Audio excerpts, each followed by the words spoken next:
এবার নির্দেশ কার্যকরের শর্ত জুনিয়র ডাক্তারদের দাবির বাস্তবায়ন ও সুপ্রিম কোর্টের শুনানির পর কর্মবিরতি প্রত্যাহার নিয়ে সিদ্ধান্ত আন্দোলনকারীদের। বহরমপুরে প্রতিক্রিয়া দিলেন প্রদেশ কংগ্রেস সভাপতি অধীর চৌধুরী। তাদের সিদ্ধান্ত নেওয়ার দায়িত্ব তাদের। তারা যথেষ্ট বুদ্ধিমান, যথেষ্ট তারা বিবেচক বলে মনে করি। এতদিন যে আন্দোলন করেছে তারা কখনো মিসস্টেপ করেনি, তারা কখনো ভুল পথে যায়নি। মানুষের সহযোগিতা নিয়ে তারা আন্দোলন করেছে। তাদেরকে এই আন্দোলনের বিরুদ্ধে অনেক রকমের প্ররোচনা ছিল, কোনো প্ররোচনাতে তারা পা দেয়নি। তাদের এই আন্দোলন কিন্তু বাংলার সকলের কাছে শিক্ষণীয়। তাদের দৃঢ়তা, তাদের যুক্তিকতা, তাদের বুদ্ধি বিবেচনা সকলের কাছে কিন্তু শিক্ষণীয় বলে আমি মনে করি। এটা তার একটা ইতিহাস বাংলায় তথা ভারতবর্ষে তৈরি করলো। চিফ জাস্টিস অফ ইন্ডিয়া বলছেন, মৃতের বাবার লেখা চিঠি ও জুনিয়র চিকিৎসকদের দেওয়া চিঠির গুরুত্ব রয়েছে, সেটারও তদন্ত করুক সিবিআই। সেই প্রসঙ্গে বহরমপুরে প্রতিক্রিয়া দিলেন প্রদেশ কংগ্রেস সভাপতি অধীর রঞ্জন চৌধুরী। আমরা চাই তদন্ত হোক। এ ঘটনা, যে ঘটনা ঘটেছে সেই ঘটনার তো নিন্দা করার ভাষা নেই। এই ঘটনা যদি দ্বিতীয়বার না ঘটে বাংলায়, তার জন্য যা যা করার করতে হবে। কিন্তু আজও পর্যন্ত ডাক্তারদের উপর হামলা কিন্তু বন্ধ হয়নি। পরশুদিনই দেখলাম টিভিতে কোন ভগবানপুর না কোথায় মেয়েদের, সেখানেও ডাক্তারদের উপর হামলা হয়ে গেল। ডাক্তারদের উপর হামলা বন্ধ হবে কি করে? শুধু আরজি করে ডাক্তার আছে তা তো নয়। সারা বাংলা যত হাসপাতাল আছে, যত প্রাইমারি সেন্টার আছে, যত হেলথ সেন্টার আছে, সব জায়গায় কি প্রশাসনিক সহযোগিতার ব্যবস্থা আছে বলুন তো? আমি কটা 5 স্টার হাসপাতালে আমি পুলিশ মোতায়েন করলাম, সিআইএসএ দিলাম, বাকি সারা বাংলার বাকি হাসপাতালগুলোতে সেখানকার ডাক্তারদেরকে রক্ষা করবে কি? তাদের বিরুদ্ধে ধমক চমক সবই হচ্ছে। এখনই তো তৃণমূলের নেতারা ধমকাতে আরম্ভ করে দিয়েছে। ধমক তো শুরু হয়ে গেছে। আন্দোলনকে নিয়ে কদর্য ভাষায় এটা ডিস্কো ড্যান্স হচ্ছে, মজা হচ্ছে, পিকনিক হচ্ছে, কত রকমের কথা। তৃণমূলের এই সমস্ত নেতারা যারা মুখ্যমন্ত্রীর কালকের আলোচনার সঙ্গে সঙ্গে আক্রমণে নেমে পড়েছে, সেটাও কিন্তু একটা পরিকল্পনা। জুনিয়র ডাক্তারদের নাছোড় আন্দোলনে বড়সড় সাফল্য। আন্দোলনকারীদের দাবি মেনে নিল সরকার। পুলিশ কমিশনার ডিসি নর্থ পদে বদলের সিদ্ধান্ত। সরানো হচ্ছে স্বাস্থ্য অধিকর্তা, স্বাস্থ্য শিক্ষা অধিকর্তাকেও। আজ বিকেল 4টের পর দায়িত্ব নেবেন নতুন সিপি। সেই প্রসঙ্গে অধীর চৌধুরী কি বলছেন শুনে নিন। দেখুন, সবাই জানছিল কাদের ত্রুটিতে, কাদের উদাসীনতায় এত বড় ঘটনা ঘটলেও তা তদন্ত হচ্ছে না, সবাই জানে।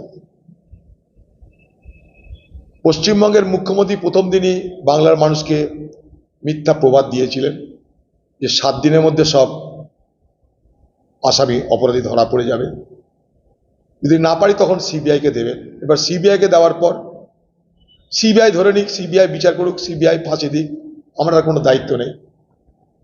কিন্তু এই নাছোড় এবং এই দীর্ঘস্থায়ী আন্দোলন বাংলার মুখ্যমন্ত্রীকে কাহিল করে দিয়েছে, দুর্বল করে দিয়েছে, আন্নাত করে দিয়েছে। তাই তার ইচ্ছা না থাকলেও আন্দোলনের চাপে তাকে কিছু কিছু ক্ষেত্রে মানতে হচ্ছে। কিন্তু প্রকৃত তদন্তের স্বার্থে মুখ্যমন্ত্রীর তরফ থেকে আরো সহযোগিতা দরকার, পুলিশের তরফ থেকে আরো সহযোগিতা দরকার। একটা দুটো পদ সরানো মানেই সব তদন্ত শেষ হয়ে গেল তা নয়। গোটা ব্যবস্থার মধ্যে যে ঘুম ধরে আছে, গোটা ব্যবস্থার মধ্যে যে দুর্নীতির বাসা বেঁধেছে, সেখান থেকে স্বাস্থ্য ভবনকে রক্ষা করবে কি? আমার মনে হয় যেহেতু স্বাস্থ্য দপ্তর বাংলার মুখ্যমন্ত্রী মমতা ব্যানার্জি, তাই তদন্ত চলাকালীন স্বাস্থ্য দপ্তরের মন্ত্রী হিসাবে তার জায়গা অন্য কাউকে স্থলাভিষিক্ত করা হোক। আরজি করের দুর্নীতি তদন্তে জোর অ্যাকশন ইডির। স্ক্যানারে আরজি করের রোগী কল্যাণ সমিতির প্রাক্তন চেয়ারম্যান সুদীপ্ত রায়, সিথির বাড়ি নার্সিংহোম ও হুগলির বাংলোয় তল্লাশি। বালিগঞ্জে ওষুধ ব্যবসায়ী বাড়িসহ আরও 3 জায়গায় হানা। বহরমপুরে প্রতিক্রিয়া দিলেন প্রদেশ কংগ্রেস সভাপতি অধীর চৌধুরী। প্রত্যেকটা রোগী কল্যাণ সমিতি যারা মাথা, তারা লুট করছে হাসপাতালগুলোকে, এবং সব মাথা তৃণমূলের নেতারা, সব মাথা। এটা করে কমে খাবার জায়গা করে দিয়েছে মমতা ব্যানার্জি নিজে, যে সেখানটা নিয়ন্ত্রণ করে কে? পার্টি। হাসপাতালে রুগী কোথায় ভর্তি হবে, কে ভর্তি হবে, কে ডাক্তার হবে, কে কোন ডাক্তার ট্রান্সফার হবে, কে ব্লাড পাবে, কে ব্লাড পাবে না, ব্লাড ব্যাংকের কারচুপি, দুর্নীতি, সব কিছু পিছনে রুগী কল্যাণ সমিতি থাকবে। এই যে এত বড় ঘটনা, আরজি করে এত লুটপাট হচ্ছে, এত ওয়েস্ট, বায়োলজিক্যাল ওয়েস্ট, যেটা বজ্র পদার্থ, সেগুলো দুর্নীতি হচ্ছে, দেহ পাচার হচ্ছে, মরা পাচার হচ্ছে, সব কিছুর কাটমানি তো খেতে হবে, ওদের চোখের বাইরে তো কিছু হতে পারে না। তো এবং এটা প্রত্যেকটা হাসপাতালের যে রোগী কল্যাণ সমিতি, প্রত্যেকেরই এটার সঙ্গে তারা প্রত্যেকে জড়িত। দিল্লির মুখ্যমন্ত্রী অরবিন্দ কেজরিওয়ালের ইস্তফা প্রসঙ্গে বহরমপুরে প্রতিক্রিয়া দিলেন অধীর চৌধুরী।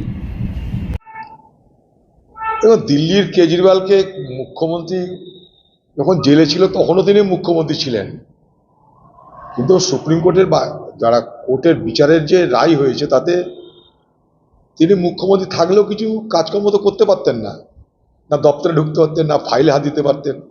স্বাভাবিকভাবে কেজরিওয়ালের মুখ্যমন্ত্রী থাকা না থাকাটা সমান, তার জন্য তার মনে হয়েছে এই সময় মুখ্যমন্ত্রী না থেকে তারই কোনো পরিচিত লোকের হাতে দিয়ে দাও, এই তো গল্প। আরজিকর কাণ্ডে তদন্তে সিবিআইকে সাহায্য করবে কলকাতা পুলিশ, দিতে হবে পুরো ফুটেজ, নির্দেশ প্রধান বিচারপতির। সেই প্রসঙ্গে কি বলছেন অধীর চৌধুরী, শুনে নিন একবার। হ্যাঁ নিশ্চয়, আমি তো এর আগেও আপনাদেরকে বলেছি যে যেদিন এই টালা ওসি এবং সন্দী ঘোষকে ধরলো সেদিনই বললাম সিবিআই আজকের পর্যন্ত সিবিআইয়ের কাজের অগ্রগতি থেকে কিছুটা আশার আলো সঞ্চার হচ্ছে, সেদিনও বলেছি। কিন্তু তথ্য প্রমাণ লোপাট করেছে যারা, তাদের কি হবে? বাংলার মুখ্যমন্ত্রী আপনার পুলিশ তথ্য প্রমাণ লোপাট করলো, তার জন্য কি আপনি একবার বলবেন না যে আমাদের প্রশাসনের ভুল হয়েছে? তার জন্য কি আপনি বলবেন না এই জন্য আমাকে ক্ষমা চাওয়া উচিত? তার জন্য কি বলবেন না যে আমার পুলিশ প্রশাসনের ব্যর্থতা? বলবেন না? এবং আজকে যে অফিসারটাকে, যে মণ্ডলকে, যে অভিজিৎ মণ্ডল, যাকে অভিজিৎ মণ্ডলই তো, যাকে ওসি টালা থানা ওসি যাকে সরানো হলো, আচ্ছা বলুন তো, একটা থানার ওসি তার কি ক্ষমতা আছে? একবারে 14 ঘন্টা পর এফআইআর হবে, তাতে ভুলভাল লেখা হবে, বিনা নির্দেশে বিনা আদেশে একটা ওসির ক্ষমতা আছে কি করবে না করবে সেটা করার? মুর্শিদাবাদ থেকে কৌশিক অধিকারীর রিপোর্ট, লোকাল 18 বাংলা।